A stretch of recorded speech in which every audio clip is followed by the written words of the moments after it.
Sebelumnya, apa sih merger dan akuisisi itu? Merger dan akuisisi lintas batas adalah proses penggabungan atau lebih entitas yang mengacu pada transaksi kontrol antara perusahaan di dua negara dan mengacu pada tindakan korporasi untuk membeli saham atau aset perusahaan dari luar negeri. Merger dan akuisisi lintas batas terbagi menjadi dua. Yang pertama ada inward merger, adalah proses penggabungan perusahaan asing dengan perusahaan dalam negeri. Yang kedua ada outward merger, adalah proses penggabungan perusahaan dalam negeri dengan perusahaan luar negeri. Ada beberapa tujuan merger dan akuisisi yang umum, yaitu meningkatkan efisiensi. Merger dan akuisisi dapat membantu perusahaan untuk meningkatkan efisiensi operasionalnya. Hal ini dapat dilakukan dengan menggabungkan sumber daya, proses, dan teknologi dari kedua perusahaan. Contohnya, merger dan akuisisi pada Microsoft. Microsoft Corporation adalah perusahaan teknologi yang berbasis di Amerika Serikat yang terkenal dengan produk-produknya seperti Microsoft Windows, Microsoft Office, Microsoft Surface, dan lain-lain. Selanjutnya, orientasi nasional perusahaan induk dalam merger dan akuisisi lintas batas. Salah satu masalah utama yang dihadapi perusahaan yang didirikan melalui merger lintas batas yaitu sejauh mana dan proses integrasi antar kedua perusahaan. Dan di antaranya, tekanan untuk berintegrasi datang dari insentif untuk menghadirkan wajah yang seragam kepada klien global. Di beberapa industri jasa seperti konsultasi manajemen, industri manufaktur, dan komponen otomotif, perusahaan menjual terutama ke perusahaan multinasional lainnya yang memiliki layanan atau produk yang memiliki sedikit perbedaan antar negara. Dalam kasus lain, merger dan akuisisi lintas negara dibenarkan bagi pemegang saham atas dasar bahwa hal tersebut akan memungkinkan terjadinya pemotongan biaya yang signifikan. Undang-undang dan institusi yang memberikan karyawan hak untuk diajak berkonsultasi dan mempengaruhi keputusan yang berdampak pada kemampuan kerja mereka, prospek gaji dan sifat kerjaan mereka sehari-hari juga sangat berbeda dari satu negara ke negara lainnya, dengan satu perbedaan yang ada di antara keduanya. Selain itu, orientasi nasional perusahaan induk dalam merger dan akuisisi lintas batas dapat mempengaruhi beberapa aspek seperti yang pertama ada kebijakan dan regulasi, yang kedua ada budaya perusahaan, yang ketiga ada strategi global, yang keempat ada identifikasi peluang dan resiko, yang kelima ada integrasi operasional, yang keenam ada manajemen sumber daya manusia, dan yang terakhir ada reputasi dan brand. Materi selanjutnya ada orientasi nasional perusahaan induk dalam M2M lintas batas. Dalam kasus perusahaan binasional yang dibentuk melalui M2M lintas batas, apakah mungkin untuk memprediksi bagaimana pengolahan sumber daya manusia? Akan ditangani secara khusus, terdapat dampak nasional yang nyata. Ada 3 kemungkinan. Yang pertama ada 2 gaya manajemen nasional mungkin terus terlihat dari beberapa saat setelah manajer. Dan lemahnya integrasi penuh antara kedua pihak yang melakukan manajer. Yang kedua, ada gaya terpadu, mungkin muncul setelah penggabungan yang merupakan gabungan dari kedua gaya tersebut. Yang ketiga, ada gaya yang terintegrasi, juga dapat muncul berdasarkan salah satu karakteristik dari gaya salah satu dua perusahaan tersebut. Oke, materi selanjutnya tentang restrukturisasi di tingkat nasional dan warisan yang khas di sistem nasional. Restrukturisasi di tingkat nasional merupakan proses transformasi sistemik yang dilakukan untuk mencapai tujuan tertentu, seperti meningkatkan efisiensi, efektivitas, dan daya saing bangsa. Proses ini dapat melibatkan berbagai aspek, seperti struktur organisasi, kebijakan, dan regulasi, serta budaya dan nilai-nilai. Warisan yang khas dari sistem nasional mengacu pada karakteristik dan keunikan yang dimiliki oleh suatu bangsa. Yang membedakannya dari bangsa lain, warisan ini dapat berupa budaya, tradisi, sejarah, dan nilai-nilai yang dianut oleh masyarakat. Materi berikutnya adalah restrukturisasi dan warisan budaya. Restrukturisasi di tingkat nasional perlu mempertimbangkan warisan budaya yang khas dari suatu bangsa. Hal ini penting agar proses restrukturisasi tidak merusak atau menghilangkan nilai-nilai budaya yang penting. Berikut beberapa contoh bagaimana restrukturisasi dapat dilakukan dengan tetap mempertimbangkan warisan budaya. Yang pertama ada memperkuat peran budaya dalam pembangunan nasional. Budaya dapat menjadi suatu sumber daya penting untuk pembangunan nasional. Restrukturisasi dapat dilakukan untuk memperkuat peran budaya dalam pembangunan. Misalnya dengan meningkatkan akses terhadap pendidikan dan pelatihan seni dan budaya, serta mempromosikan produk-produk budaya nasional. Melestarikan warisan budaya, restrukturisasi harus dilakukan dengan memperhatikan kelestarian warisan budaya. Hal ini dapat dilakukan dengan mengintegrasikan upaya pelestarian warisan budaya dalam program-program pembangunan nasional. Dan yang ketiga, meningkatkan dialog dan kerjasama antar budaya. Restrukturisasi dapat menjadi kesempatan untuk meningkatkan dialog dan kerjasama antar budaya. Hal ini penting untuk membangun rasa saling pengertian dan toleransi antar kelompok masyarakat.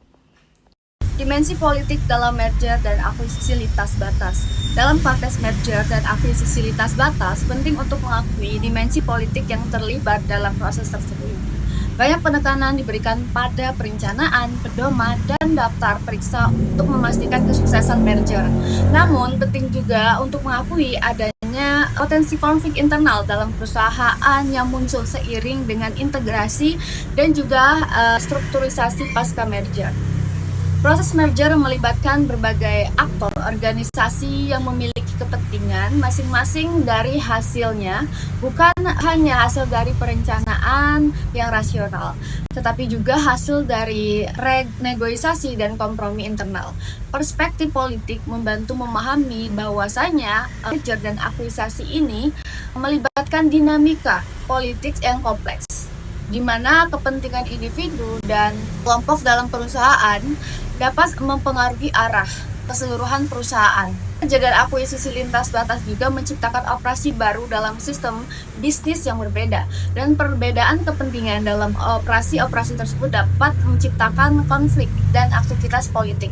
Oleh karena itu penting untuk memahami bahwa hasil dari merger dan akuisisi tidak semata-mata tentang mencapai hasil finansial yang optimal, tetapi juga mencerminkan pertimbangan seperti keinginan kelompok yang berpengaruh ya untuk menjaga keberlanjutan unit bisnis di mana mereka bekerja. Dalam literatur tentang pembuatan strategi dan perubahan organisasi, pendekatan politik telah dikenal sebagai pendekatan yang penting dalam memahami dinamika organisasi. Memasukkan perspektif politik dalam analisis merger dan akuisisi lintas batas membantu mengakui kompleksitas dan tantangan yang terlibat dalam proses tersebut. Baik, materi selanjutnya yaitu aspek politik utama dalam merger lintas batas. Merger lintas batas seringkali melibatkan berbagai pihak dengan kepentingan yang berbeda. Nah, sehingga prosesnya itu bisa menjadi lebih politis. Di sini terdapat 4 aspek politik utama dalam merger lintas batas. Yang pertama, komposisi tim manajemen. Dalam proses merger, keseimbangan profesional dalam memilih orang untuk posisi senior seringkali dianggap penting. Hal ini dilakukan untuk menciptakan kesan adil dan mewakili kepentingan semua pihak yang terlibat dalam merger. Yang kedua, peran fungsi SDM. Merger dapat menjadi kesempatan bagi praktisi sumber daya manusia untuk meningkatkan profil dan nilai sumber daya manusia dalam suatu organisasi. Mereka dapat menunjukkan nilai mereka dengan membantu mengintegrasikan budaya dan praktik sumber daya manusia dari kedua perusahaan. Yang ketiga, pembagian beban pemotongan biaya. Keputusan tentang di mana beban utama pemotongan biaya akan dirasakan seringkali dipengaruhi oleh kesepakatan informal yang dicapai selama negosiasi merger. Kesepakatan ini mungkin tidak selalu didasarkan pada rasionalitas ekonomi, tetapi juga pada pertimbangan politik.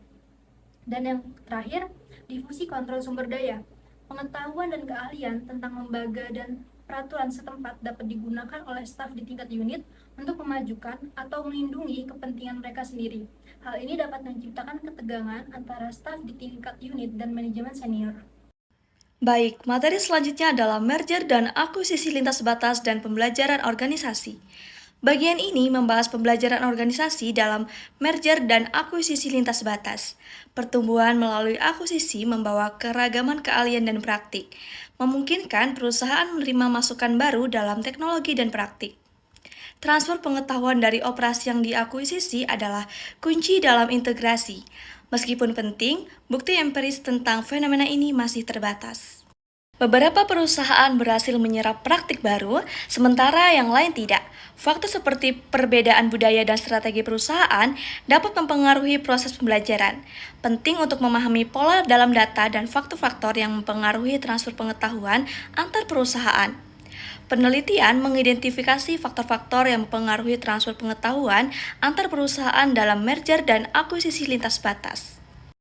6 faktor yang menyebabkan beberapa perusahaan mengakuisisi terlibat dalam transfer di seluruh perusahaan sementara perusahaan yang lain tidak, oleh Edwards dan kawan-kawan.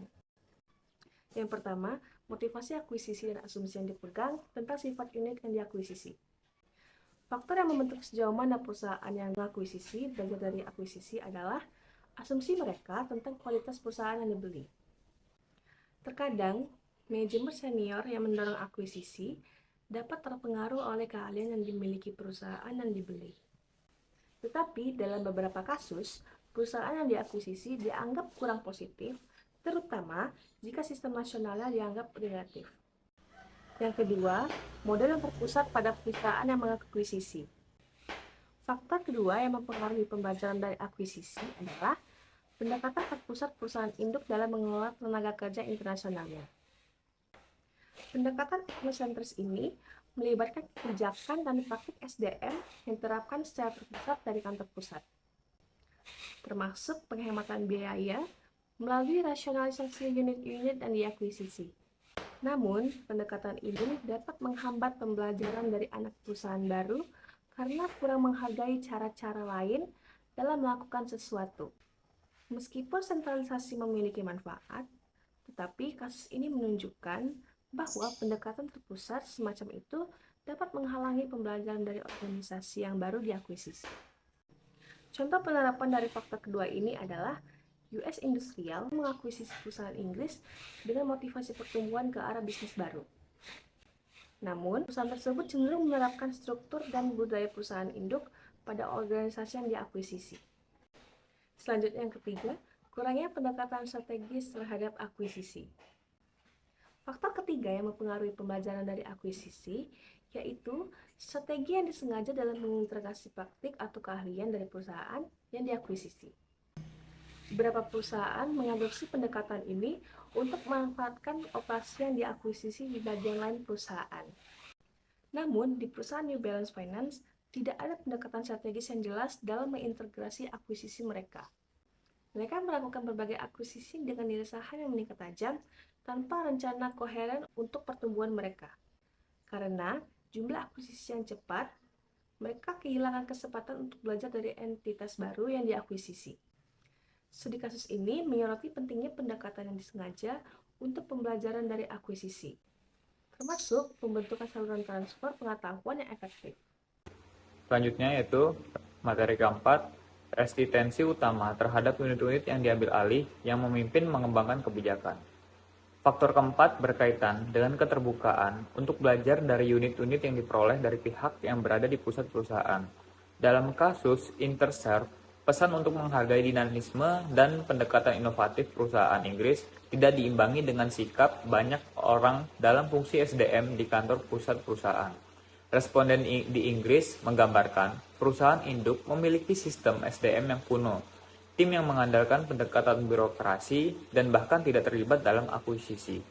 Hal ini rupanya menimbulkan kebencian, terutama ketika manajemen senior perusahaan di kantor pusat memuji pendekatan yang dilakukan perusahaan yang diakuisisi tersebut.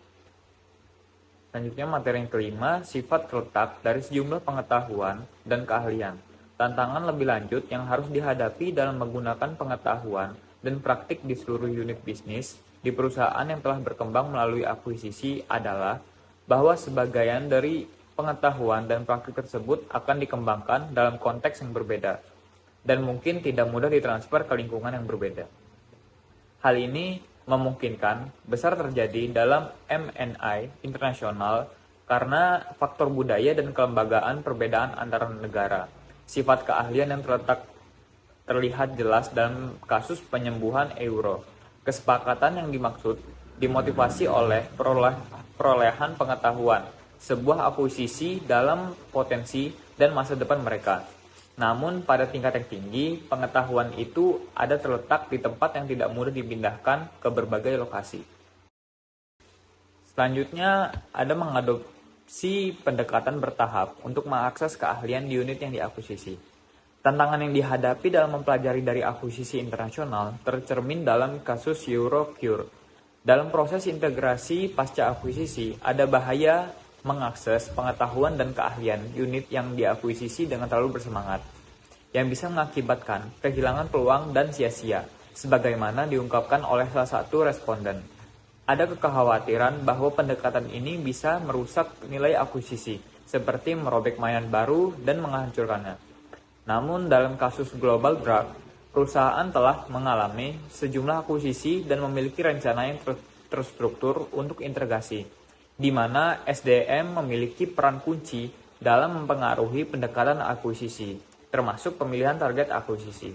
Tantangan utama dalam akuisisi perusahaan bioteknologi kecil di Amerika Serikat adalah menyerap keahlian mereka, sehingga sensitivitas terhadap identitas perusahaan induk.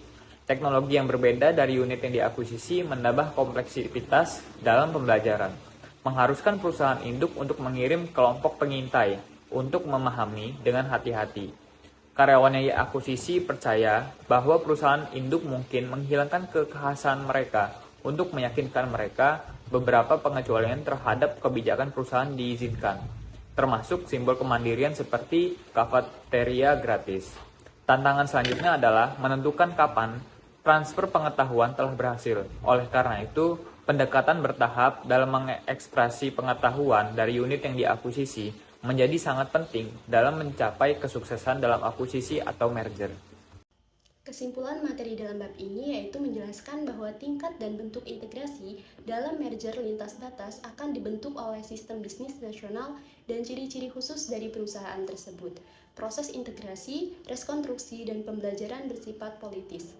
Aspek struktural, sistem nasional, dan proses politik dalam organisasi yang saling bergantung. Implikasi praktisnya adalah banyak kegagalan dalam merger internasional seperti RBS dan Chorus yang disebabkan oleh konteks peraturan yang berbeda dan sifat periode pasca merger yang terpolitisasi. Apresiasi tantangan dari pihak-pihak yang terlibat dalam integrasi merupakan hal penting untuk mencapai tujuan merger lintas batas negara.